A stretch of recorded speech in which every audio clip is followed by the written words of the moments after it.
Hello, and welcome to Series 2 of the Safe and Welcoming Schools webinar. I am Dr. Janice Phelps here from LACOE, and we are very excited to have Dr. Francis Gibson join us today from Claremont University. Colleague Susan Chavez, who will formally introduce Dr. Francis Gibson. Good afternoon again. As Dr. Phelps said, I am Susan Chavez, and again, I want to welcome you to this month's series, Teen Kid Educators, Voice, Care, and Deeper Learning. And I'm pleased to introduce Dr. Francis Gibson, a clinical associate professor of education in the School of Educational Studies at Claremont Graduate University. And she also serves as the director of the Urban Leadership Program. Most recently, Dr. Gibson served as the Chief Academic Officer for the second largest school district in the nation, Los Angeles Unified School District. As a leader of leaders, she oversaw the instructional plan and capacity building for more than 600,000 students in preschool through adult school programs across over 20 departments. Dr. Gibson is an experienced teacher leader, a coach, district administrator, principal, and superintendent. Her leadership has been recognized in both theory and action with numerous awards such as Distinguished Alumni, Urban Leadership Award, AALA President's Award, and the Top 30 Technologists, Transformers, and Trailblazers. Dr. Gibson believes in a student-centered approach that she calls Teen Kid Leadership to design a system of supports and amplifies voice, agency, and adaptivity. So I am pleased to welcome Dr. Francis Gibson. Thank you so much to the LA County Office of Education. And thank you to each and every one of you for being here today to take a moment to connect, be inspired, and walk away with some opportunities that you might take to your classroom. You know, my entire career has really been about putting students at the center of everything that we do. And some ways that we might shape some of our learning today and the learning on that great module with resources that Dr. Phelps mentioned is to take a look at voice, care, and deeper learning. And I want you to know that we care deeply about the work that you do each and every day in your classrooms. So I'm going to invite you also to interact with the chat, maybe put your name there. What connected you? Was it around voice or the concept of care, deeper learning, maybe all of it and more? We encourage you to make connections and share your ideas. So over this webinar time together, we're going to engage in a journey that will continue. And I like to frequently think about this as an accordion. You can compact your learning and walk away with one big idea, or you can unfold it and have tons of ideas. So I'm going to have tons of resources for us to share and also the wisdom from one another. You know, in the introduction, they mentioned that I was a chief academic officer. And I always love when my mom says, "What does a cow do?" And I said, "Well, Mom, they're really like a chief opportunity officer. My role means that I get to make a difference in the lives of young people and community each and every day." And in fact, that's what you are. You are chief opportunity officers. So I want you to try on this title today, maybe add it to a business card or your next hashtag, and think about what are some ways that you're really amplifying voice, a community of caring, and taking us into that space of deeper learning. So let's journey together. In this journey, we're going to have 4 different parts of our series. So you'll be able, as we mentioned with this accordion, dig deeply and really expand some resources and really look at the research and the applied learning and what that looks like in classroom. And I'll encourage you to keep the conversation going with me. So let's get started. If you are a fan of Margaret Wheatley, I know that you might love this quote. You know, I started with this in mind when the pandemic first hit. It said, "It is possible to prepare for the future without knowing what it will be." Isn't that the truth? But the primary way to prepare for the unknown is to attend to the quality of our relationships. We have seen this network of relationships and possibilities really amplify the ways in which we trust one another, how we grow with one another, and the different learning settings, which I'll talk about more, that we've been invited into as we've supported our students. And an iconic leader in this space, and we're gonna journey with her through our work, is our own State Board of Education President, Linda Darling Hammond. And if you're anyone like me, you've probably subscribed to her Learning Policy Institute, you read her in Forbes magazine, or you just sit in awe with her books. And so one of the things she started off with at the beginning of this pandemic that I think is incredibly important right now is to think about what might our policy moves be.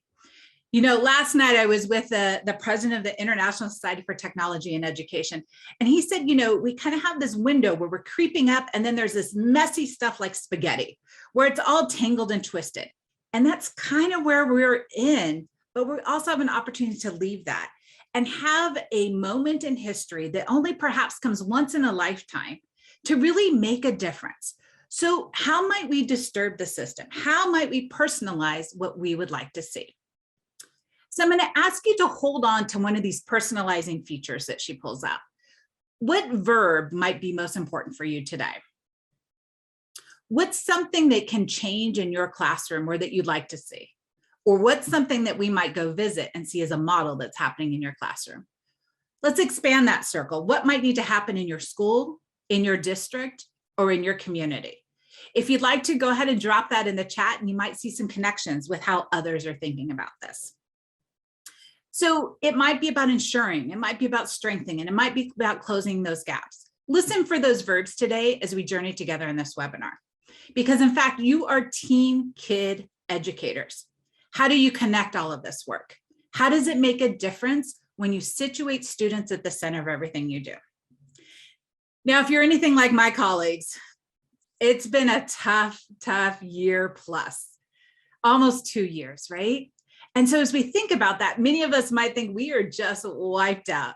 Has anybody seen this show before? Yeah. Well, when I look at it, there's these big giant red balls that some might think of as obstacles. This might look familiar, and if not, it's an opportunity to jump in and build some familiarity. So we have these incredibly efficacious individuals that know they can make a difference. That's you. That's you as a leader and as a learner. And then there's times when we plan. Look, this person even plugged their nose. How many of us had the best plans? And sometimes what happens? We still wipe out. But what's incredibly important in this wipeout is that we still get up. You're here, you're up, and you're finding a place that goes beyond your self-efficacy, the belief that you make a difference, to the space of thinking about together, how do we make a difference? So let's explore this in kind of a Chuck E. Cheese kind of way, you know, where things are more manageable. You can hold on to things. Quite frankly, it's fun, but we're definitely need some hand sanitizer when we get out of that Chuck E. Cheese place, right? Because we're playing with lots of ideas. And the ideas that we're going to play with today are around care, voice, deeper learning, and going even more deeply into this work with our mindsets around how we put students at the center with Team Kid. To do that work, there's an unbelievable outcome that we get to see as educators. You know, I love this image of the 6th Street Bridge in downtown LA, destination graduations. As educators, we love that moment when those tassels turn. And if you notice closely, there's an S added to this, because it's not just about one graduation, but it's about multiple graduations. It's about lifelong learning and the opportunities that we create for our students. And while we might get to touch this point, we know that the points that we will see in the future are grand. They are glorious. They are opportunities where we know we were able to touch the future. So let's check in for a moment. You got this mindset. We've got some opportunities we're going to explore. Let's pretend we've just had a nice fresh cup of coffee together. How are we feeling, 1 to 5, about our ability to make an impact with destination graduations? Maybe you jot that down. You just think about it for a moment. And if we're at a 1, we're going to get to a 5 at the end of this series. And if we're at a 5, we're going to stay a 5, and we're going to help somebody else join us to get to a 5. So let's check in. What are some things that might inspire us along the way? Has anybody been driving downtown and seen some of these signs? What do they convey to us? What's this access and accomplishment for all scholars? How are we listening to the voice of our students that could propel us forward? You know, I loved saying to our mayor, what might happen if we had a city of graduates? And what might happen if we saw our graduates up and down each and every boulevard? Well, that's a reflection of the work that you do each and every day when you care for your students, when we amplify their voice, and we create deeper learning practices. So let's ensure this access and accomplishment for our students. It might look different in different places as we think about those verbs that we try on and the ways in which we close gaps. And some might say, and maybe they're right, that we have had even more gaps. You know, folks talk about learning loss or learning acceleration. We have achievement gaps, we have opportunity gaps, and we've also had leadership gaps. You know, you need go no look any further than the nearest search firm to find over 150 openings for superintendents, or to go into EdJoin and see the abundance of positions needed for educators in our classroom right now. We've got to close more and more gaps around supporting leaders, supporting learners in our system. And how can we do that? Well, we've got to work together. We've got to have some strong coherence making. But some of us might be feeling like this. I wish we were sitting side by side and looking at this and going, oh my goodness, perhaps having some comedic relief, but then going, oh my goodness, there is important work we need to do. So, you know, this little model is specially made for committees. It comes equipped with 1 gas pedal, 4 steering wheels, and 10 sets of brakes. Some of us have been feeling like we've been driving this model, but we know how to get on the Autobahn now. There is a modern learning perspective ahead of us around how we can do this work, how our system has been disturbed, and how we can carry it forward. Some ways that we might think about an organizer for this work is to turn to some great research. Many of you love the work of Michael Fullen, and he talks about these drivers, a different kind of driver, obviously, from the cartoon we just saw. But how do we focus what we're going to do? How do we collaborate on that? How do we deepen the learning, and how do we secure the accountability around this? And one way that we might think about that is look at how our students are learning. How do they organize effort? You know, I love this image because it really is a classroom with students that I have the opportunity to serve. It's inclusive, there's diversity, there's equity. Matter of fact, they're learning science, they're learning history, they're doing mathematics, all at the same time in this play arc environment. Some might even say it's chaotic. It's chaos and order simultaneously. Isn't that what we're all living right now? And so as we think about that chaos and order, we've got to find some coherence in it. So as you look at this, what speaks to you? Do we got to walk the talk? Do we need to have better performance? Do we need to sustain our attention at a time when so many things are being called out of us for our energy? What might the impact of coherence be for us now and in the future? I had a great superintendent said, you always need to think here and here simultaneously, meaning act now, but think long-term. So what are you learning now that you want to carry forward? And what might you stop doing as well that can impact coherence? Well, here are some strategies. Here are some things that I love to do. 1, live in the system. So what do I mean by that? Well, the best way to understand the system is to dig into the system. You and I both know as educators, the best way to understand student learning is to sit side by side with our learners and ask them, what are they learning? It's not what I'm teaching as a teacher, but what are my students learning as a result of that impact? And so as we think about those classroom strategies, one of the things we know from the great work of researchers such as Russ Quaglia is that we need a voice model. We need to listen to our students, our teachers, and what are our leaders saying in our school sites? So in this listen, learn, and lead model, you notice the triangle is about listening most, then learning from that, and then leading in our organization. So to do that, we seek out the opinions of others. We understand and respect important and different points of view, strategies and skills that we need so much more around. And then we take action. It's not about taking action and doing the reverse, because we need to build relationships that are built on trust. And if you're interested in learning more about some trust strategies, I highly encourage you to get a great book by Megan Shannon Moran about trust in schools and the ways in which we trust one another and how we can build trust in community. And then from that, new ideas are generated. And one of the ideas that we've seen that has been so powerful, we knew this before the pandemic, but we know it in even stronger ways now.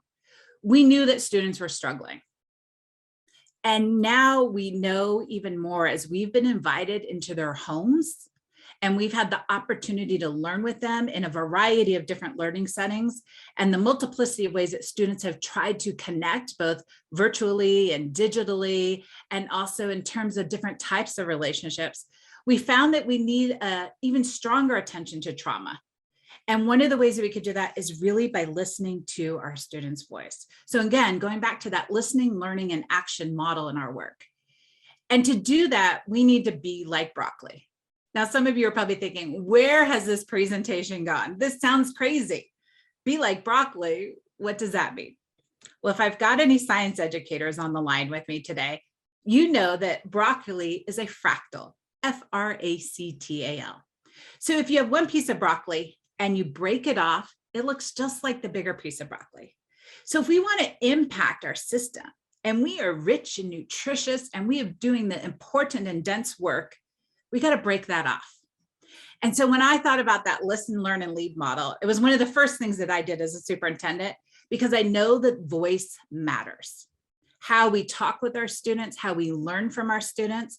I love when we talk about deeper learning, the concept of students getting involved in our lesson planning.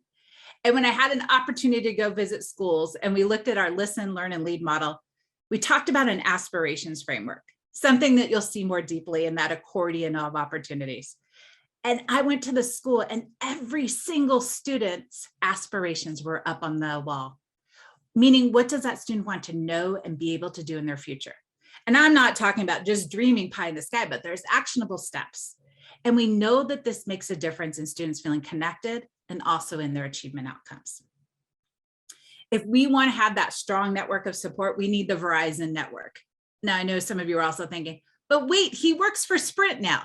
That's right, we all work together. But what do you remember about the Verizon Network, their commercial? They said what? Can you hear me now? Can you hear my voice? And do we have strategies for doing that?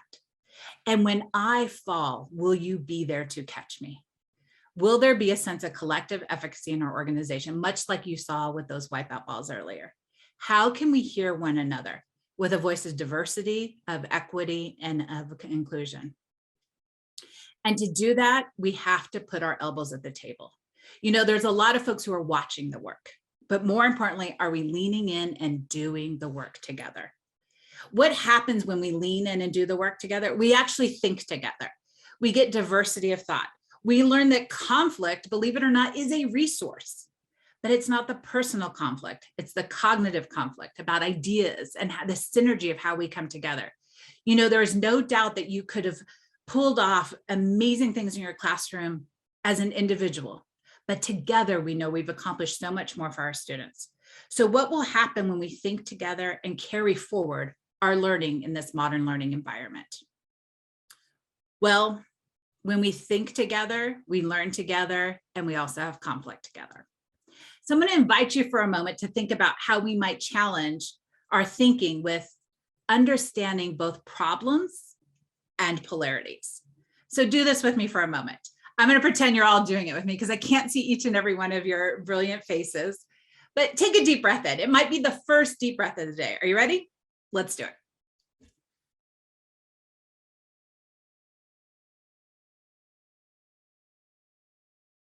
And with that deep breath in, what did you want to do? You naturally took a breath out. You know, in so many places, we have folks walking around that are breathing in all day, but they may not be breathing out. What do I mean by this? Your body is a natural example of a polarity. It must be both and. And so much of the work that we do to manage the tensions of a pandemic or even just everyday life is about learning how to breathe in and out with one another. It's about learning the balance of stability and change around classroom opportunities and community opportunities. It's about harnessing the both and. You see, problems can be solved and polarities must be managed. Again, you can't just breathe in. So let's take a look at what that might do for you. How many of you love stability?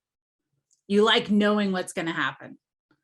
How about change? Oh, it's so exciting. You're the early adopter, right? But don't we all just really crave both? So how do we find the both and in our work?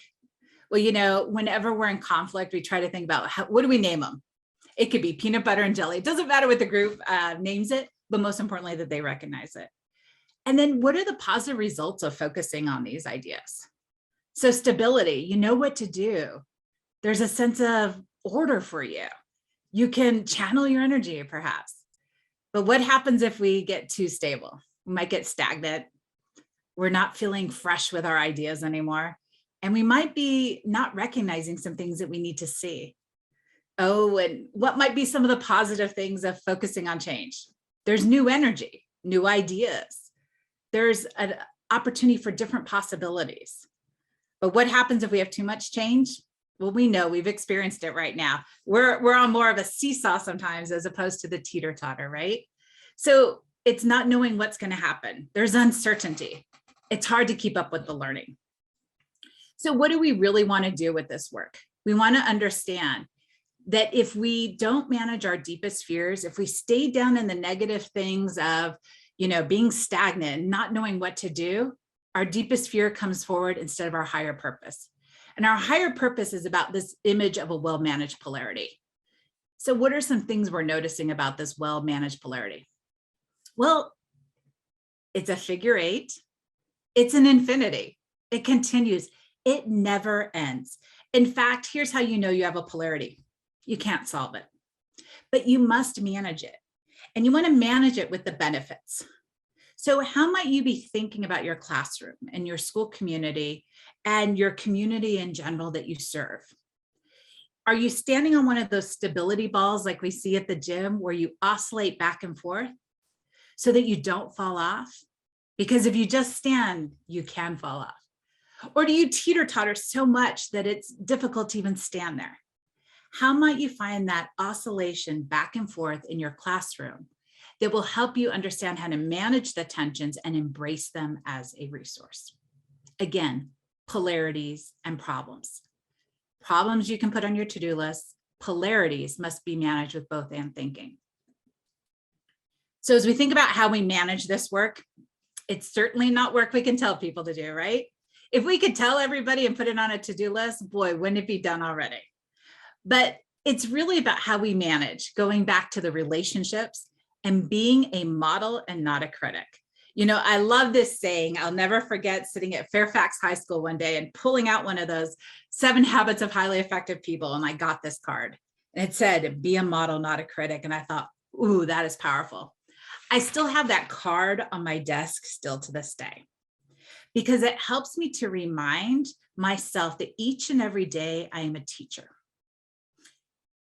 No matter what we do each and every day, whether we have a credential or not, folks are looking at us. They're trying to engage in sense making. Our students are looking at us. They notice every little nuance, whether we acknowledge the hand that they raised or that they shared a good idea with somebody else. The language, the behavior, the ways in which we engage in the world matter. So how might we continue to be a model in this work? So I have a little test for you on this one. Teacher gave her class or his class or their class a test. It's a spelling test. So let's check our assumptions for a moment. These are the results we get back from the student. What do we do? What do we do? Now, if we were sitting next to one another, I'd say, turn to your neighbor, come up with an action plan. And here are some things I've heard. Oh my goodness, I wouldn't know where to start. All the way from, gosh, we need to do a referral. All these things that must be wrong. And inevitably, somebody in the room who's been suspending and watching for a while says, what were the directions again? And somebody says, the teacher told the students to write their words in alphabetical order. Still doesn't make sense, except that word box. And then suddenly we realize there's this spark in the room that the student actually wrote each word in alphabetical letter. So the student that we were starting off with tremendous concern about has suddenly turned into this gifted and talented, insightful student for us, the next entrepreneur or innovator. So what happens when we put ourselves in the balcony and suspend and watch for a moment and presume the best? That presuming of positive intentions. As we presume positive intentions, we need to ask ourselves, who do our students need us to be? Now, in your module, I'm going to go more deeply into Dr. Zaretta Hammond's work around culturally relevant responsive practices and this concept of still being a warm demander.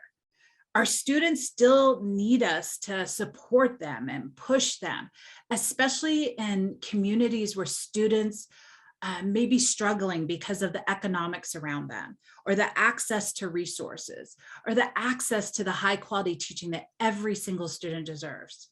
So we need to ask ourselves in this warm demander environment, who do you need me to be?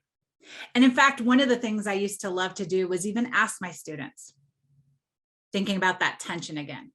Do you need me to be a lion or a lamb? Do you need me to be soft and gentle in this moment? Or do you need me to roar for you?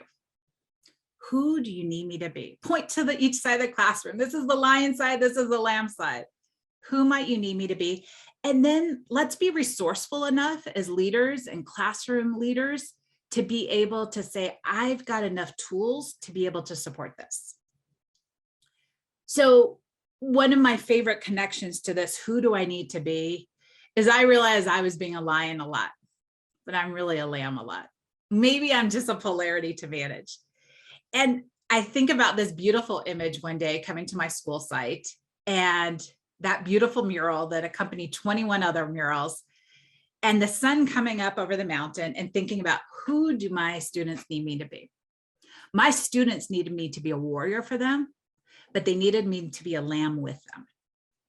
And so I might have been a little stressed, kind of like how we all are in this environment. Like, it's not fast enough, but it's so important. I've got to, sprint while I'm also focused on a marathon at the same time. And my dear colleague and mentor here with me, taught in Detroit Public Schools for 28 years, Carolyn McCanders, she's the goddess of the polarity management, says to me, I'm not worried about you because you're a warrior for kids. And I thought in that moment, I'm so clear about my identity. So what's your identity? Who are you? Who do you need to be? And ask yourself this, make a little note, put that little Post-it note on your mirror, and ask yourself, what do I dare about? And what do I care about? What do I dare about? And what do I care about? You see, that paraphrase was so powerful. That negotiation of seeing me for who I was is something that can also help you with the listening with your students. Often in organizations, they say that paraphrasing is the most neglected norm, the way in which we think about normative behaviors in our organization. And paraphrasing is this. It is not parrot phrasing, literally like there's a parrot there and they say the exact same thing that you said. When sometimes in our system we hear this, what I hear you saying is, that's called annoying for a lot of people, right? What we want to do is capture both content and emotion for others. That's what quality paraphrasing is. And what does it mean for students who know multiple languages when we paraphrase? They get to hear synonyms because we're using new language. They get to hear ideas again and resonate with them. They get to be heard for how they're feeling and what their content is that they're sharing. And most importantly, it's about that relationship and understanding their voice.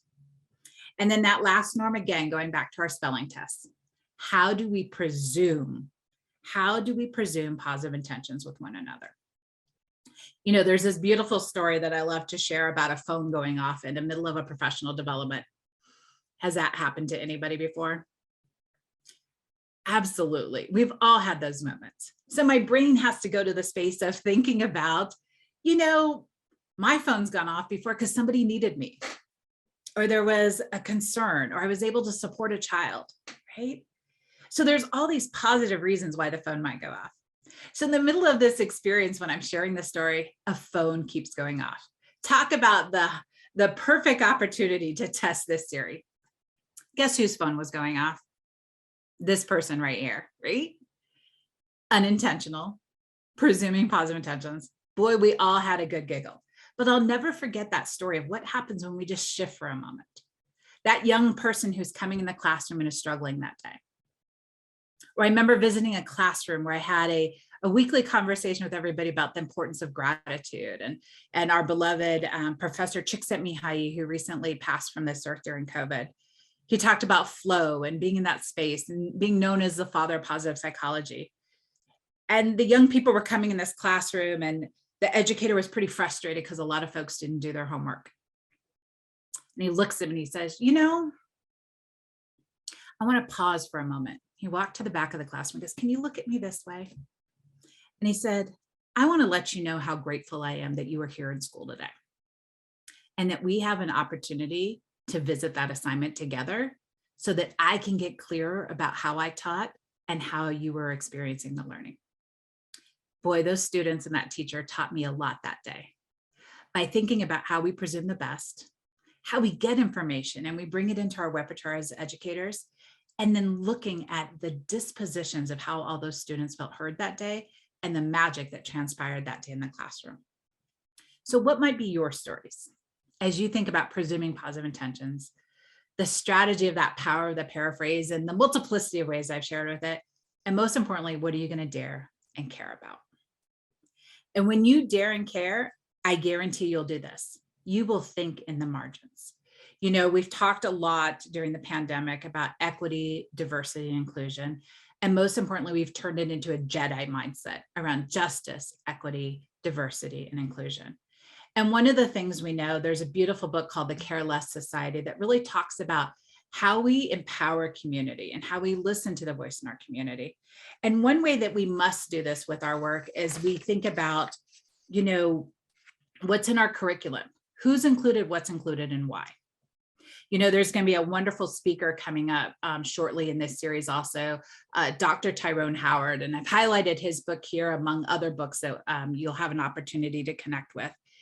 And he shares with us that all students must thrive and really connects not only the content, but also the process of learning. You know, what does it look like to be a trauma-informed educator, as we mentioned earlier, and that lesson that we carry forward? And then another book that I've highlighted here is really looking at the concept of shuttered schools. A lot of times we think, oh, we got to start all over.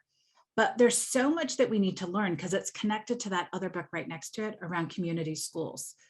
You know, from the pandemic, we've learned so much about a 20-year history around what's happening with community schools. You know this in your classroom. You're the first person parents come to. You're the first person your students come to.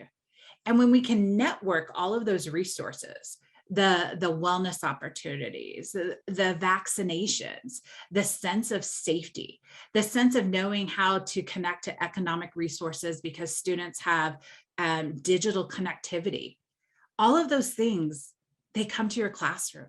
That's why there's this overwhelming sense of responsibility and an overwhelming sense of awe that we have for you as educators. The work that you do each and every day does and will make a difference. And then there's another report there called From Resistance to Renewal. It's a free report you can get off USC Dorn's Life, but it really talks about like, how are our communities organized? You know, how are schools the center? How can we make sure that we build out these concentric circles of support? And so to do that work, we've got to cross-stitch resources, right? We've got to use different talents in different ways. We can't just leave one of those stitches out there. We've got to make sure that they're constantly connected. And if you know anything about a cross-stitch, they go back and forth, back and forth, back and forth, until they create this beautiful, coherent image. So as you think about cross-stitching, who do you need to connect with? How do you need to balance your polarity? How do you need to be a lion and a lamb? What are your cross-stitching opportunities? And one of the things that we found in this pandemic that I think is a very powerful cross-stitch is the importance of social emotional learning. You know, I've worked with lots of colleagues and have been an in-house scholar in this work in the philanthropic world. And there was a report called A Nation at Hope and A Nation at Risk. Talk about the contrast, right? And so as we think about A Nation at Hope, it was really a report that looked at the future possibilities of social emotional learning. And you'll have lots of resources in your module too around what does the academic integration look like? What does it look like to understand what we're learning about students' social emotional learning? And here's the thing that I want to anchor to as well, and something that connects throughout this series is, what does it look like for the adult learner? You are the adult learners. How are we taking care of our educators? Not more, but really connected. And so I want you to know that this is your big virtual hug right now, right? How can we make sure that you have an opportunity to breathe in and breathe out simultaneously? And so what does that social emotional learning space look like for you? And as we think about CASEL, if you've never connected to their resources, definitely do. They've got lots of toolkits and resources that can help you think about some strategies you can use in your classroom, or great resources also around just like meet up and buddy up strategies. You know, so many educators have shared with me that our students have almost forgotten how to connect with one another and how to build strategies and resourcefulness with one another after all this time in the Zoom box. So how do we honor what they've learned in this digital space? Because there's lots of lessons to carry forward, but also help them in this connected space with relationships around their social, emotional learning and community. And one of the ways that we might want to think about that is also to do some housekeeping and some building. So here's some things to consider. As you move forward in this environment, do you have a toolbox? So often we talk about educators having a toolbox. That might be one of the reasons you're here today and enjoying this all-in series that LACOE has put together, because you want to add more resources to your toolbox. Well, I'm going to push you a little bit, and I'm going to say, perhaps what we really need is a tool belt. You know, something that nimbly goes around, that we're able to go to quickly, to differentiate in the moment, to meet the needs of our learners in that moment. But that also means that we need lots of depth around that particular tool. You know, one of my favorite questions to always ask educators that we were supporting with professional development at the university was, you know, if you could only have 5 tools in your tool belt, what would they be and why? Well, I know if I have to work around my house, I'm a little handy. I know I'm going to want a tool belt that has like a hammer, probably a screwdriver, probably a saw, you know, the basics, right? But there might be times where I need a Phillips head screwdriver because I need something that's more specific. So I go to my toolbox. Now hang out with me for a moment, because in a way, this is really like a multi-tiered system of supports, right? So what's your tier 1 first best instruction? It's around relationship. It's around voice.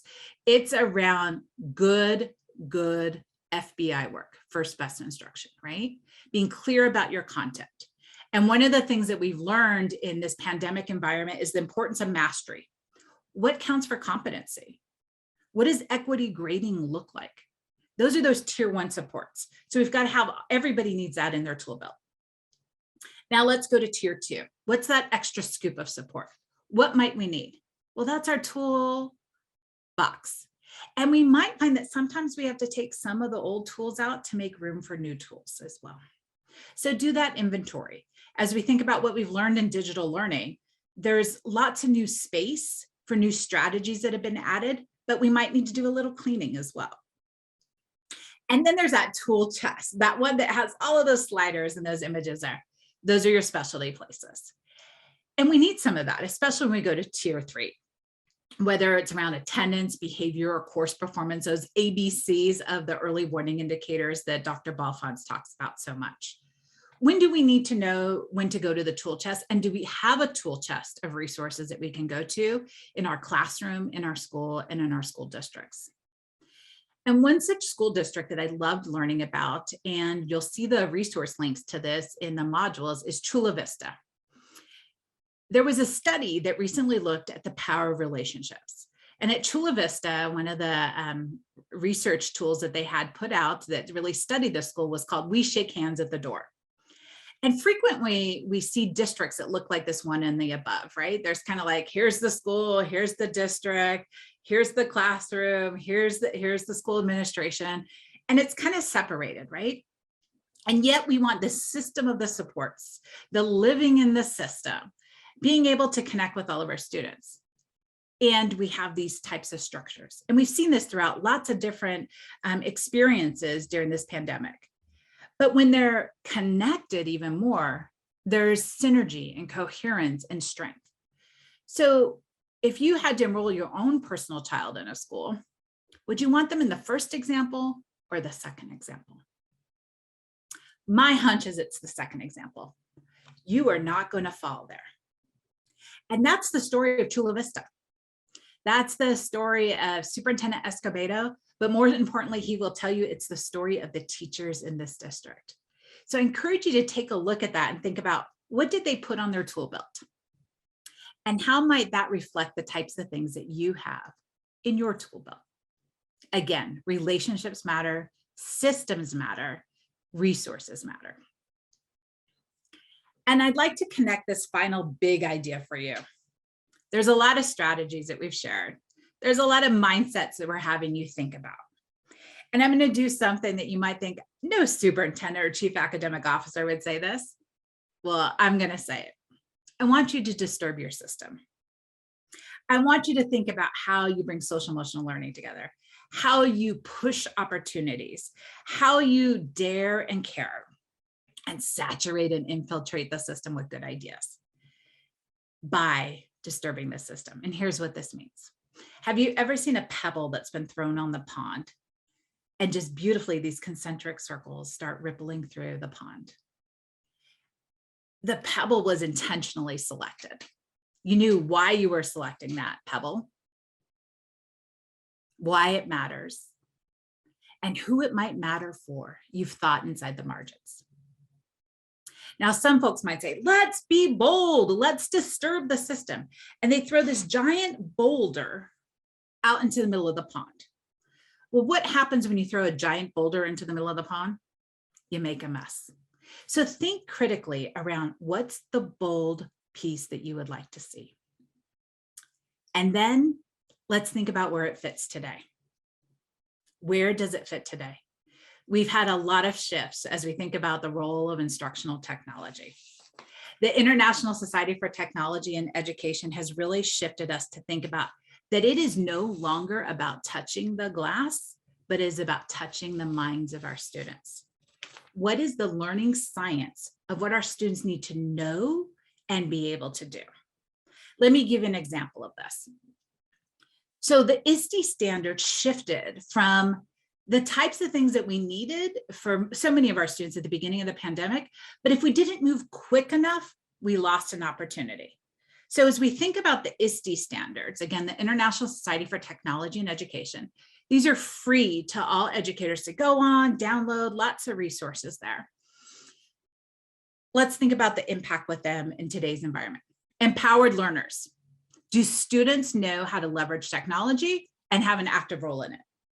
Do you become the facilitator of the learning experience for those students? And how is it informed by the learning sciences? Now, I'll touch base with that a little bit more and also in module 4. Digital citizenship. If ever there was a moment in time and in history where we needed to explicitly teach this, it's now. You know, in so many places, it's about a to-don't list. You can't do this, you can't do this, you can't do this, you can't do this. But digital citizenship recognizes also, what are all the can-dos? What are all the things I need to be empowered to be able to do? How do I know that this information is not correct? How do I stand up for what I need to stand up for as well? And an environment where students are engaged in so much social media, you think about the explosion of TikTok during this past 2 years. It's important that our students understand their voice and that their digital footprint matters. As we think about them being knowledge constructors, this connects deeply with the work of, no pun intended, deeper learning. What we've learned is as we've freed up some space outside the bricks and mortar, that students have used a variety of different ways to express their learning. We've curated in new ways and we've honored those ways and brought them back to the classroom. Let's not lose that lesson as we carry forward to what I like to say modern learning, the future of what we can do as educators. Again, thinking about that spaghetti and that messiness and like, how do we get out of it and have new opportunities, right? How do we help our students be innovative? We've had more creativity during this last 2 years than we've ever had in education. And we actually have financial resources that can help us amplify these resources. And did you know you don't have to have a computer in front of you to be a computational thinker? But how do we develop those strategies and those new career pathways also for students in this space? How are we creative communicators? Well, I think you have all done that in your classrooms. If you think about one more plugin or resource or ed tech tool that you've had, or different ways that you've now brought that back to your classroom, you have been remarkable in this space. And lastly, thinking about how are we engaged as global collaborators? You know, if there's one thing we've learned, it's that we are all connected and that we can't isolate what happens in one place and not acknowledge what happens in another place as a result of that. It's kind of like that message of like the butterfly flaps her wings and it's felt all over the world. Well, we experience that same thing as we think about the pandemic and the coronavirus. So let's carry forward all of these lessons. What are we going to do about this, Dr. G, as my students and my colleagues would say? Well, let's go back to where we start off with coherence. And hopefully you've got some strategies that are really actionable that you can use right now and in the future in this work. So going back to Dr. Fullen's thinking with coherence making and some of those verbs you might have started off. Alignment is about structures and coherence is about mindset. This webinar today is about thinking about what's the mindset around what I want to do and what are some strategies that I can use both inside and outside my classroom, that both and thinking, to make sure I can really make a difference when it comes to voice, care, and the deeper learning that's needed in our school community. And that system coherence is about shared mindsets. So it's how we do the work together. What's the adult learning that we do together?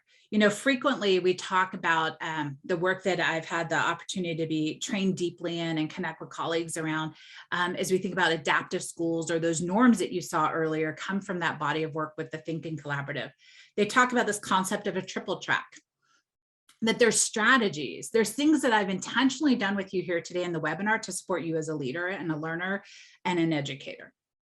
And then track 2 is really thinking about how do you support other adult learners, be that the parents that you support, the paraprofessional in your classroom, folks that are part of your system of support for you as an educator in your school community. And most importantly is track 3, how do we support those things with our students? So these strategies cross all of these tracks as we think about a triple track agenda. But it's really about the mindset that helps us get there with that work. And then lastly, as you think about that tool belt, that toolbox or tool chest, most importantly, a tool is only as good as the mindset using it. So how do you use those EdTech tools? How do you use those differentiation tools? How do you use those culturally relevant responsive practices for warm demanding? What does that look like and how do you make it all work in your classroom? Well, recently, I want to leave you with some next steps around this. A new report came out that you'll see in your module around deeper learning, and that it says that deeper learning is important, but guess what? Here's the next step. It's about sold. And sold is a great way to think about the coherence making in your classroom and what we've experienced together. In fact, there's a whole alliance that's come together across the nation to really think about what this looks like in classrooms, what this looks like as we organize our finances, what this looks like as we organize ways to be more affirming in community. And it's really from a whole child's perspective. It's called the science of learning development. So how do we take the learning sciences, what we know about our students, and wrap around this whole child mindset with, guess what, Team Kid at the center. And so you're going to be encouraged in Module 4 to do some exploration around this, to see some great lessons that educators like yourselves are doing in this space, to really think about the core of healthy development, learning, and thriving. And again, that's the SOLD work, and you might want to become a member of the SOLD Alliance. So we've journeyed together, and here's my coherence map for you. As we think about all this work together, I know that your mindset is incredibly powerful, and that together, collectively, we can make a difference for Team Kid. And I'm so glad that you have joined this journey to make a difference. You know, I believe that hope is a strategy, but I can't just hope. I've got to go out there and be a model, not a critic. I've got to do the work. I've got to ask those really important questions about who's included, what's included, and why. And most importantly, I need to see it impact the student learning. And so as you think about the journey that you have today and how you might cross-stitch this learning with others who may not be here today, but have the opportunity to impact the work that you do as an educator, invite them in this journey. Invite them in this journey, and here's why. There was a powerful article in the New York Times Science pages, and it told the story of heart surgeons in Maine, New Hampshire, and Vermont. There are only 23 in all who agreed to observe each other regularly in the operating rooms and share their know-how, insights, and approaches. And in this project, they found that the death rate among their patients fell by an astonishing 25%, merely by emphasizing teamwork and communication, instead of functioning as solitary craftspeople. And the study showed that all the doctors brought about major changes in their individual and institutional practices. You know, and for teachers who have traditionally been isolated, and many of us have felt perhaps even more isolated in this environment, the experiment holds a powerful lesson. If their goal is to lower the death rate of young minds and see them thrive, many educators now emphatically believe that they can do better working together than by working alone. I'm so proud that you have decided to be a part of this journey together with the LACOE community and to be a part of this collective journey. You know, a journey is ongoing and it doesn't stop. And while you have been sprinting hard, this is a marathon work. And I'm always reminded that belief is an attitudinal muscle, and therefore it must be exercised. You have been doing a tremendous amount of exercising, and I promise to you to continue exercising with you. We can exercise by having you reach out to me, reach out to your colleagues at LACOE, reach out in those learning modules together, and continue with the series. And so with that, I want to thank you for being heroes, because as educators, you have no choice but to be a hero. The only choice you have is to decide what kind of hero you are going to be. So as heroes, leaders, coherence makers, disturbers, equity champions, and actualizers of voice, I thank you for spending some time together today in this journey. And I know you are making a difference in your classroom each and every day. And again, a big virtual hug to each and every one of you.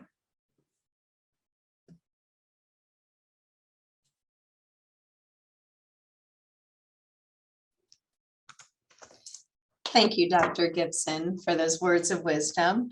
I'm going to turn it over to our technology team at this time.